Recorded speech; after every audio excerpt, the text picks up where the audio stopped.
नवदीप कौर, जिसको कि आप, मैं हिंदी में बोल दूं क्योंकि बहुत सारे हिंदी के भी लोग हैं, जिसको आपने पिछले दिनों में डिजिटल मीडिया पर देखा, जिस तरह की बेइंसाफी नवदीप कौर के साथ की गई, वो मानवता को शर्मसार करने वाली है, वो इंसानियत को शर्मसार करने वाली है, वो इस देश के संविधान के खिलाफ है। बाबा साहब अंबेडकर ने जो हमें संविधान दिया था, उस संविधान को हर देशवासी अपने जीवन में धर्म की तरह पूजता है, उसकी बहुत बड़ी अहमियत है। लेकिन आज जिस तरह से नवदीप कौर के साथ हरियाणा की पुलिस ने, सरकार ने जाति की, उसने उस सब एक बेटी के साथ नाजायज मुकदमे दर्ज करने, 307 जैसी धाराएं लगानी, डकैती, एक्सटॉर्शन, और फिर जब इसको ये कहा गया कि ये सारे डॉक्यूमेंट पे तुम साइन करो, ब्लैंक कागजों पे, जब करने से मना किया तो पीटा गया। 3 पुलिस वाले पैर रखकर खड़े होते हो एक बेटी के ऊपर, उसका सांस आना भी बंद हो जाए। ऐसे शर्मसार करने वाली घटनाएं हमारे सबके सिर झुकने को मजबूर हैं। हम शर्मसार हुए हैं कि ऐसे लोग आज भी इस देश में, इस धरती पर हैं, जिनके अंदर इंसानियत भी मर चुकी है और जो हैवानियत की तरह इन बच्चियों को ट्रीट कर रहे हैं। आज दिल्ली सिख गुरुद्वारा मैनेजमेंट कमेटी अपनी बहन, अपनी बेटी के साथ खड़ी है। हमने पहले दिन से, जब ये 26 जनवरी का वाकया हुआ और जिस तरीके से हमें बदनाम करने की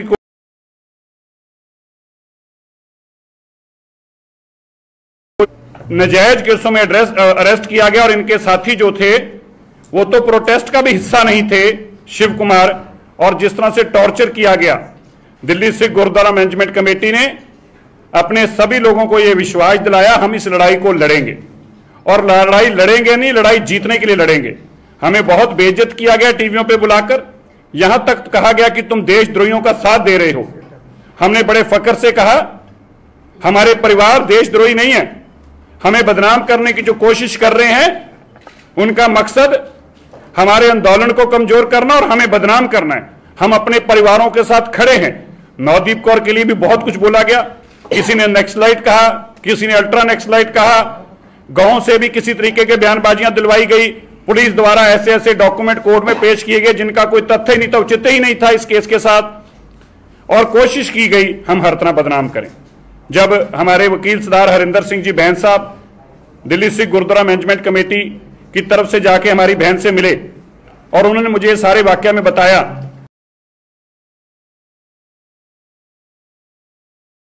मैंने इनकी बहन, हमारी बेटी राजवीर से बात की कि बेटा हम इस लड़ाई को लड़ना चाहते हैं, आप हमारा बिल्कुल, उन्होंने कहा अंकल आप लड़ो, हम साथ हैं।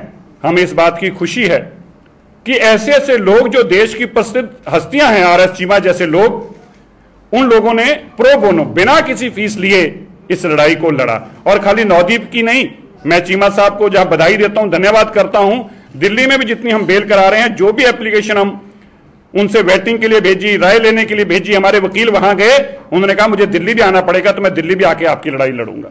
ये देश की लड़ाई है, ये देश को दबे और कुचले लोगों को जो दबाने और कुचलने के लिए लड़ रहे हैं, ये उन लोगों की लड़ाई है, ये किसान मजदूर की लड़ाई है, ये उन बेटियों की लड़ाई है जिनको आज भी कमजोर समझा जाता है। और जाति सूचक शब्दों का इस्तेमाल किया गया नवदीप कौर के लिए, क्योंकि हम गुरु के सिख हैं। सो क्यों मंदा आखिए जित जम्मे राजान, राजों की जननी, उसको बुरा भला कहा गया। और हमें इस बात की शर्म है, हमें इस बात का गुस्सा भी है, अफसोस भी है और दुख भी है कि किसी और में नहीं, बल्कि मैं उन पुलिस वालों को आज ये बात कहना चाहता हूं, तुम अपने दिन गिनने शुरू करो। कल परसों नवदीप कौर की जमानत हुई, तुम अपने दिन ऐसे गिनने शुरू करो, 1 दिन निकल गया, 2 निकल गए, 3 निकल गए, ऐसे गिनने शुरू करो। और जब ये दिन गिनो तो सज्जन कुमार, जगदीश टाइटलर, कमलनाथ और ये लोगों का दिमाग में नाम याद रखना। 35-35 साल बाद हम जेल में छोड़ के आए हैं। जब तुम ये दिन गिनने शुरू करो तो मुखर्जी नगर वाले उन पुलिस वालों का भी नाम और पता और मिलकर आ जाना, ताकि तुम्हें यह पता हो कि जो तुमने हमारी बेटी बहन के साथ किया है अब तुम्हारे साथ आगे क्या होने वाला है, तुम्हें इस बात का एहसास हो। तुम सुन रहे हो, जितना भी तुम जोर लगा सको लगाना, तुम्हें ढूंढेंगे, तुम्हारे ऊपर मुकदमे दर्ज कराएंगे, तुम्हें नौकरी से बर्खास्त कराएंगे। अगर किसी ने ऐसी जुर्त की हमारी बेटी के ऊपर हाथ उठाने की, हम चुप नहीं रहने वाले, हम अपनी बेटी को इंसाफ दिलाएंगे। और नवदीप कौर को मैं एक बात जरूर कहना चाहता हूं, बेटा ये गुरु नानक देव जी का बहुत पवित्र चरणछोह स्थान है। इस स्थान से जब जब भी हमने अरदास करके को काम शुरू किया है, गुरु साहब ने हर सूरत में हमें उसमें जीत बख्शी है। और इस काम में भी गुरु तेग बहादुर साहब जी के कृपा के कारण ही दिल्ली सिख गुरुद्वारा मैनेजमेंट कमेटी को और हमारी बेटी नवदीप को इतनी बड़ी जीत प्राप्त हुई है। गुरु साहब हमेशा तुम्हारे सहाय हैं। और मैं आज इस बात को कहते हुए भी कोई अतिशोक्ति नहीं होगी कि आने वाले दिनों में, मैंने करनाल जेल के बाहर भी ये बात कही थी, आज फिर से दोहराता हूं, आने वाले दिनों में हमारी बेटी नवदीप हमारे स्टेट की पंचायत और इस देश की पंचायत जहां पे आज बैठी है, इसके सामने जो पार्लियामेंट है, आने वाले दिनों में वहां खड़े होकर अपनी आवाज को बुलंद करेगी। वो दिन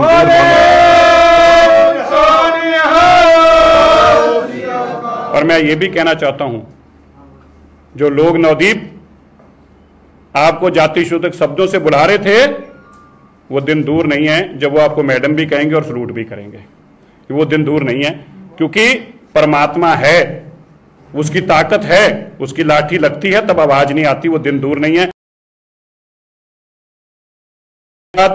नवदीप कौर गुरु तेग बहादुर साहब जी के इस पवित्र स्थान पे गुरुद्वारा साहब नतमस्तक होने जाएंगी, वहां भी इनको सम्मानित किया जाएगा। और मैं चाहूंगा आप जरूर कि नवदीप जी भी आपसे दो बातें रूबरू करें। बहुत बहुत धन्यवाद। सबसे पहले तो मैं सबका धन्यवाद करना चाहती हूँ, जो दिल्ली सिख गुरुद्वारा प्रबंधक कमेटी है। कोई आवाज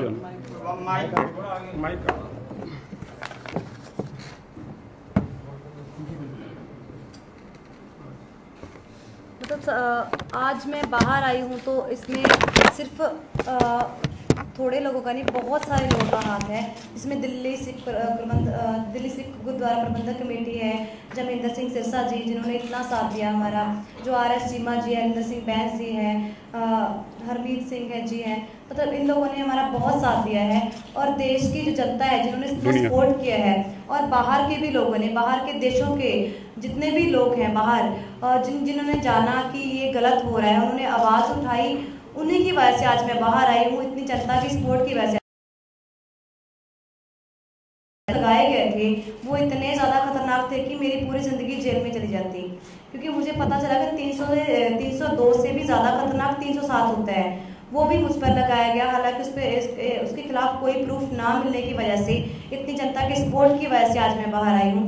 तो ऐसा नहीं है कि हम लोग आज डर के घर पे बैठ जाएंगे, क्योंकि जिन लोगों ने आज मुझे बाहर निकलवाया है, तो आगे भी मैं पूरी ज़िंदगी उन्हीं लोगों के लिए हमेशा लड़ती रहूँगी, चाहे वो किसान हो, चाहे वो मजदूर हो, चाहे वो महिलाएं हो, चाहे वो कोई भी मेहनत कश तबका हो, जिनके साथ ज़्यादती होती है उनके साथ हम लोग हमेशा खड़े रहेंगे।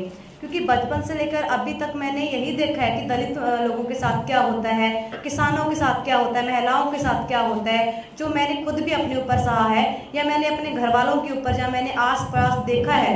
तो ये आज का जो सिस्टम है वो इतना ज़्यादा खराब है कि महिलाओं को एक वस्तु समझा जाता है। जो दलित समाज के लोग हैं उनको ये समझा जाता है कि ये सिर्फ काम करने के लिए बनाए गए हैं।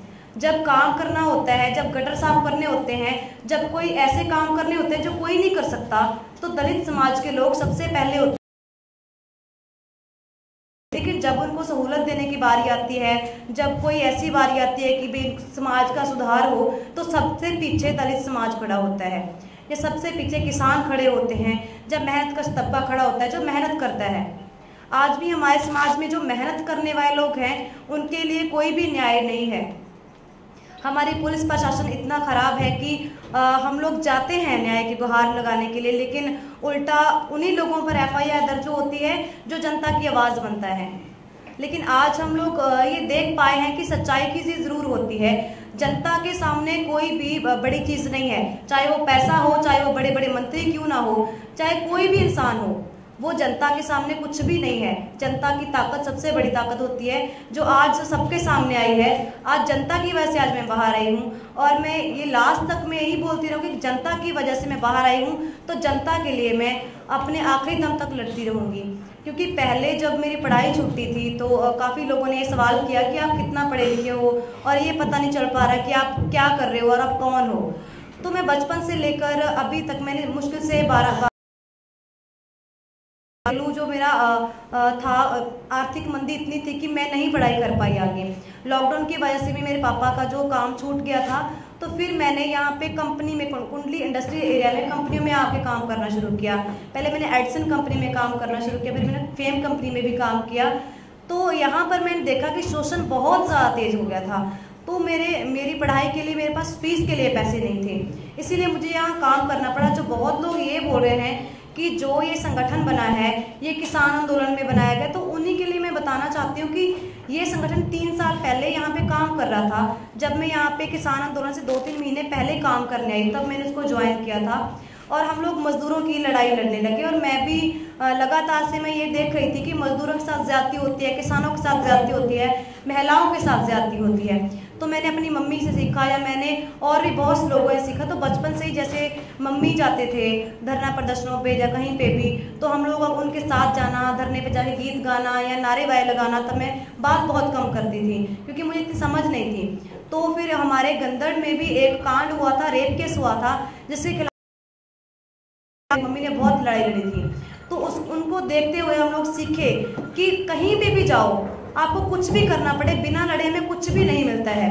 आप देखो एक बच्चा भी जब रोता है तभी उसकी माँ उसको दूध पिलाती है। लेकिन जो आज का समाज है, आज का टाइम है, उसमें अगर आप चुप रहते हो तो आपको दबा दिया जाता है। लेकिन अगर हम बोलते हैं तो हमें कुछ मिलता है। लेकिन कई बार ऐसा होता है कि जो इंसान बोलता है उसको दबाने के लिए अलग अलग तरीके के FIR वगैरह दर्ज की जाती है। उनको आतंकवादी बोला जाता है, खालिस्तानी बोला जाता है, नक्सलवादी बोला जाता है, या अलग अलग तरीके देशद्रोही कह के उनको जेलों में डाला जाता है। तो अभी भी सिर्फ मैं नहीं, बहुत ही किसान, बहुत सारे मजदूर, बहुत सारे ऐसे पत्रकार हैं जो लोगों की आवाज़ बनते हैं, उनको भी उन्होंने जेलों में डाला। लेकिन हम लोग उनकी सबकी आवाज़ बनना चाहते हैं। शिव कुमार जैसे लोग हैं, उन सबकी आवाज़ बनना चाहते हैं कि उनको तुरंत रिहा किया जाए।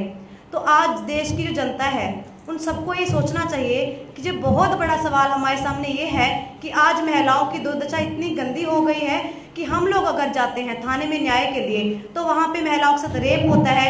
वहाँ पे महिला कांस्टेबल साइड पे खड़ी कर दी जाती है, पुलिस द्वारा महिलाओं को पीटा जाता है, उनके प्राइवेट पार्ट पर मारा जाता है। जब मैं जेल में गई तो मैंने उस दिन बताया कि मेरे साथ क्या क्या हुआ कुंडली थाने में। तो जेल की जो औरतें ने मुझे बताया कि ये तो आम बात है, आपको सिर्फ मारा पीटा गया, आपके प्राइवेट पार्ट पे मारा, ये तो बहुत छोटी सी बात है।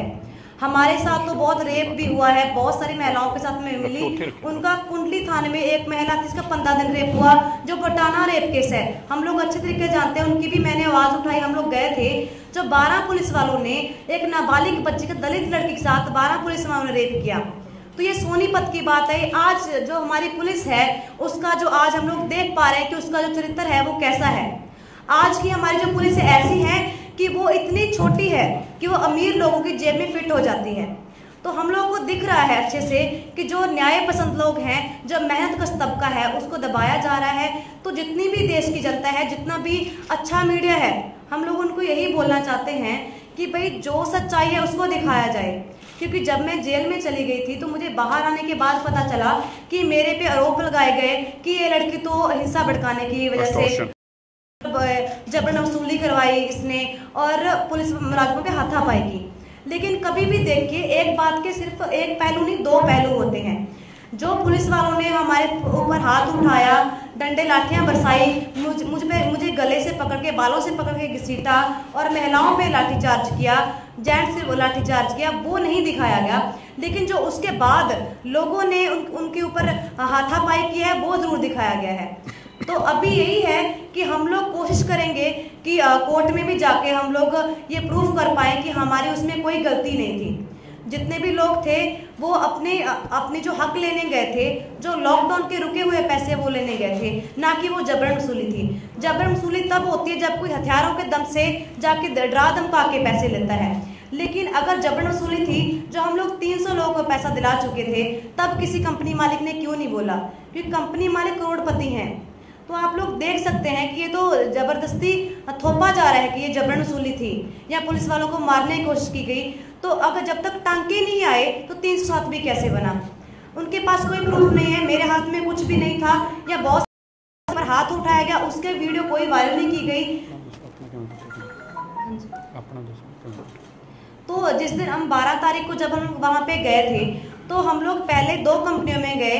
उन्होंने बोला कि कोई बोला कि सुबह में हम लोग पैसे दे देंगे, कोई बोला शाम में पैसे दे देंगे। तो जब तीसरी कंपनी में हम लोग जाते हैं तो आधे घंटे तक हम लोग कंपनी के बाहर खड़े रहते हैं, कंपनी का गेट बंद कर दिया जाता है। हम लोग लगातार वहाँ पे नारेबाजी करते हैं और अनाउंस करते हैं कि जो कंपनी का मालिक बाहर आए और जिन मजदूरों के पैसे रहते हैं लॉकडाउन के पहले से, उन मजदूरों के पैसे दे दिए जाएं। लेकिन आधा घंटा हम लोग वेट करते हैं। जो क्विक रिस्पांस टीम की जो गाड़ी आके खड़ी हो जाती है, जिन्होंने हम पर पहले भी हमला किया था, गोली भी चलाई थी, वो फिर दोबारा से आके खड़े हो गए, जिनसे हमारी पहले भी झड़प हो गई थी। और वो जो बार बार वीडियो वायरल हो रही है जिसमें मैं बोल रही थी कि पहले पीट पीट के भगाया था, अब भी पीट पीट के भगाएंगे, तो वो काट के बनाई गई है। क्योंकि पहले हम पर हमला किया गया था क्विक रिस्पांस टीम की तरफ से। तो अगर हम लोगों ने पुलिस वालों को पहले पीटा होता तो क्या आज मैं बच जाती? क्या हम लोगों को इतनी हिम्मत होगी कि पहले ही पुलिस वालों को पीट के भगा दिया और दोबारा पीटा? ये सरासर झूठ था।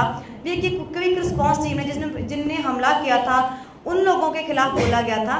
लेकिन उस दिन क्या हुआ, हम लोग 12 तारीख को जब लोग वहाँ पे धरना प्रदर्शन कर रहे थे, तब पुलिस आती है और पुलिस एकदम से आते ही जो लाठीचार्ज करना शुरू करती है, मेरे गले में हाथ डाल के और बालों से खींचना शुरू करती है, और जो माइक पकड़ के उसको फेंक दिया गया और लोगों पे लाठीचार्ज किया गया। बहुत सारे लोग ऐसे थे जिनकी मैंने हेल्प की थी, तो वो उन लोगों के लिए तो मैं इतना काम की थी, दिन रात मैंने काम किया था, अपनी पढ़ाई छोड़ी थी। तो उन लोगों को ऐसा लगा था कि ये दीदी हमारे लिए बहुत कुछ करती है। तो उन लोगों को ऐसा लगा कि अगर उनको कुछ कर रहे हैं तो उन लोगों ने भी आगे से हाथापाई की है। हम लोग ये मना ही नहीं कर रहे कि हाथापाई नहीं हुई है हाथापाई, लेकिन वो बाद में हुई है।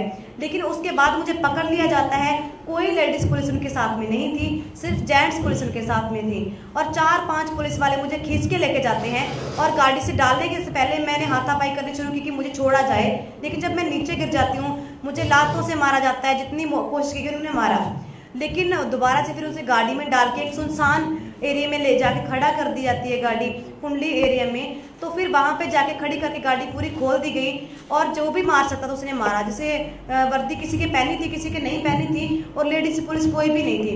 उन्होंने जिस तरीके से मारना, बहुत बुरे तरीके से मारा। एक ने मेरे बाल पकड़े, दूसरा मारना शुरू कर रहा था, तो बहुत बुरे तरीके से मारा। तो उनको ऐसा लगा कि यहाँ पे अगर मारेंगे तो बाहर न्यूज़ आएगी, पता चल जाएगा, तो हमारे ऊपर बात आएगी। तो फिर कुंडली थाने में ले जाया गया। तो वहाँ पर एक 10 नंबर कमरा था, वहाँ पे अंदर लेके जाके पुलिस वालों ने ये बोला कि इसको पानी पी पी के पीटना है। हम लोग बताएंगे कि दलित लोग कैसे अपना जो सर झुका हुआ उठा के लोगों को इकट्ठा करेंगे और हमारे खिलाफ भड़काएंगे। तो उन लोगों ने एसएचओ ने खुद वहाँ पे खड़े होके मुझे पिटवाया, और जो पुलिस वाले हैं उन्होंने मेरे प्राइवेट पार्ट पे भी लात मारी, और मतलब मेरे बालों से पकड़े घसीटते हुए मेरे सर भी मारा गया दीवार के साथ, और ऊपर चढ़ के मेरे मारा गया। मैं साइन नहीं कर रही थी तो मुझे मारते रहे तब तक, और 3-4 घंटे की लगातार मुझे मारा गया। तब क्या हुआ कि जब मुझे मार रहे थे तो बहुत सारे लोग रिहाई के लिए कुंडली थाने का घेराव करने लगे कि नवदीप कौर को रिहा किया जाए। तो लाठीचार्ज करके उनको पीछे कर दिया जाता है। तुरंत मुझे छोटी गाड़ी में डाल के खेतों के जरिए, क्योंकि कुंडली से बालगढ़ तक तो किसान आंदोलन चल रहा है, तो रोड पूरा जाम है। तो उन्होंने पीछे से ले जाके कुंडली एरिया में से गाड़ी निकाल के खेतों के जरिए मुझे सोनीपत थाने में लेके जाया गया, और वहाँ पे एक अंधेरे कमरे में मेरे ऊपर तीन पुलिस वाले बैठ जाते हैं, और मुझे जबरदस्ती बोला जाता है कि साइन करो। और मेरी बिल्कुल सांस भी आना बंद हो गया था, और मुझे ऐसा लगा था कि आज मैं मर जाऊंगी। मेरे पास कोई ऑप्शन नहीं था, और प्लेन कागज मेरे सामने रखे गए, और बहुत सारे कागज सामने रखे गए, मुझे साइन करवाए गए। साइन करवाने के बाद मेरी इतनी बुरी हालत थी कि मैं चल भी नहीं पा रही थी, इतना ज़्यादा मुझे मारा गया था। फिर मुझे इतना भी नहीं पता था कि कौन कोर्ट में, क्योंकि मैं पहले कभी जेल में नहीं गई, मुझे इस चीज़ का कुछ भी नहीं पता था। तो मुझे फिर रात के टाइम पे 9-10 बजे के करीब काफ़ी टाइम मुझे सड़क पे खड़ा कर दिया गया। फिर जज के सामने पेश किया गया। मुझे नहीं पता था कि वो जज हैं। एक उनका घर था जो रात के टाइम में मुझे लेके गए। मुझे सिर्फ यही सवाल पूछा गया कि आपने गलत किया, आप बहुत गलत किए, आपने पुलिस मुलाजिम में हाथ उठाया। मैंने बोला भी ऐसा नहीं है। फिर मुझे वापस गाड़ी में डालकर मुझे करनाल जेल में 12 बजे छोड़ दिया गया। फिर जेल में भी मतलब मेरा मेडिकल कुछ भी नहीं हुआ है। पुलिस ने ये प्रूफ करने की कोशिश की है कि इसने खुद मना किया कि मेरा मेडिकल नहीं करवाना मुझे, हालांकि ऐसा कोई बात नहीं थी। मेरी इतनी बुरी हालत थी, मैं अच्छे से बोल भी नहीं पा रही थी। फिर मुझे जेल में डाल दिया गया, 14 दिन मुझे क्वारंटीन रखा गया। जब मैं अपने घर वालों से मिली तो मैंने उनको बताया कि मेरा मेडिकल नहीं हुआ है और मेरी बहुत सारी चोटें हैं मेरे शरीर पे और मुझे मेडिकल की ज़रूरत है, मुझे दवाई की ज़रूरत है। तो उन्होंने कोशिश की कि मतलब मेरा मेडिकल करवाया जाए, लेकिन 14 दिन के बाद जाके कोर्ट से ऑर्डर लेने के बाद मेरा मेडिकल हुआ। लेकिन तब तक मैं काफ़ी हद तक ठीक हो चुकी थी, लेकिन मेरे निशान थे जो बॉडी पर, वो उसका मेडिकल उसमें वो मेडिकल में आए हैं। लेकिन उन्होंने बोला कि हम गुम चोट नहीं लिख सकते, जो सर में यहाँ पे गुम चोट है वो हम लोग नहीं लिख सकते। तो जो शरीर पे निशान थे उसका जो मेडिकल हुआ है, उसके बाद मुझे जेल में मतलब बाहर की स्पोर्ट की वजह से जेल में थोड़ा बहुत ठीक रखा गया, क्योंकि डॉक्टर ने भी मतलब बोला कि काफ़ी स्पोर्ट थी और काफ़ी लोगों ने बोला कि बाहर से आपकी बहुत स्पोर्ट है कि आपकी कोई गलती नहीं है। जेल प्रशासन ने मेरा अच्छा ध्यान तो रखा, लेकिन अगर मेरी बाहर से स्पोर्ट नहीं होती तो जेल में भी मेरे साथ दुर्व्यवहार होता, क्योंकि जो लड़कियां वहाँ पे थी उन्होंने बताया कि उनके साथ जेल में क्या क्या होता है। तो इसीलिए बाहर के लोगों की सपोर्ट की वजह से थोड़ा बहुत मैं ठीक रह पाई। उसके बाद ये है कि मैं किसी से मिलना अलाउड नहीं था और सिर्फ मैं घर वालों को बहुत मुश्किल से मिल पाई। फिर उसके बाद मैं अपने वकील से मिल पाई और 45 दिन के बाद मैं जेल से रिहा हो पाई, वो भी आम जनता की वजह से और इन लोगों की वजह से जो हमारे मेरे साथ खड़े लोग हैं, जहिंदर सिंह बैस RS चीमा जी की वजह से, महेंद्र सिंह सिरसा जी की वजह से आज हम लोग बाहर हैं, आम जनता की वजह से आज हम लोग बाहर हैं। जिन लोगों ने भी बाहर के देश में भी रहकर और दुनिया भर में से कहीं से भी आवाज़ उठाई है, मैं उनका धन्यवाद करना चाहती हूँ। और एक सवाल मैं ज़रूर करना चाहती हूँ कि आज हमारे सामने एक बहुत बड़ा सवाल ये है कि आज भी हम महिलाओं की दशा बहुत ख़राब है और इस सवाल को कौन सॉल्व करेगा। और सिर्फ एक महिला नहीं, इसमें अनेक महिला होनी चाहिए और हर वो इंसान होना चाहिए जो ये जानता है कि ये बहुत गलत हो रहा है, ये नाइंसाफ़ी है।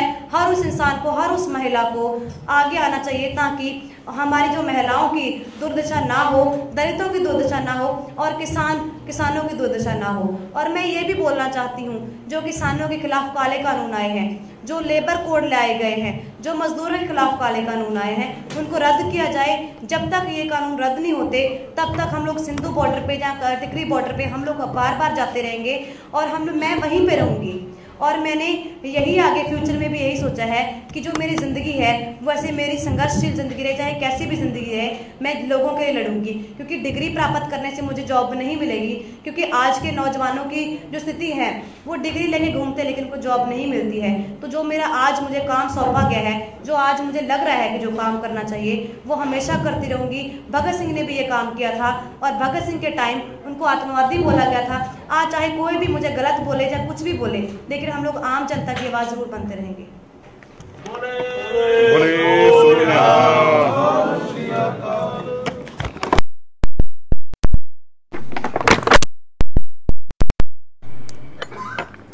जिस तरह से नवप्रीत जी ने बताया, नवदीप जी ने बताया कि 45 दिन पुलिस ने किस तरीके से तशद्दुद की, किस तरीके से जुल्म किया जा रहा है, अत्याचार किया जा रहा है, जो आवाज़ उठाने वाले मजदूरों के हक में, किसानों के हक में, और कोई भी कसूर ना हो।